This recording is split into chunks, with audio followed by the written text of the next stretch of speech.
Legendary actor Mohan Babu, dynamic star Vishnu మంచు present Kannappa cinema ప్రమోషన్స్లో బిజీగా ఉన్నారు. ఈ crazy pan India project Kannappa post production కార్యక్రమాలతో పాటు ప్రమోషన్స్ కూడా సమాంతరంగా జరిగిపోతున్నాయి. ఈ ప్రమోషన్ టూర్లో భాగంగా కన్నప్ప టీం దేశవ్యాప్తంగా ఉన్న ద్వాదశ జ్యోతిర్లింగాలను సందర్శిస్తున్నారు. ఈ క్రమంలోనే మోహన్ బాబు, మంచు విష్ణు గుజరాత్ ముఖ్యమంత్రి గౌరవనీయులైన శ్రీ భూపేంద్ర పటేల్ గారిని కలిశారు.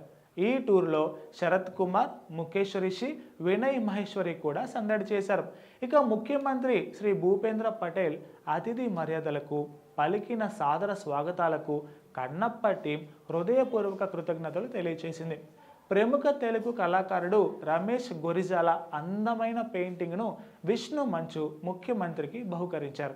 కన్నప్ప మూవీ ఏప్రిల్ 25న ప్రపంచవ్యాప్తంగా విడుదల కాబోతున్న సంగతి మనకు తెలిసిందే.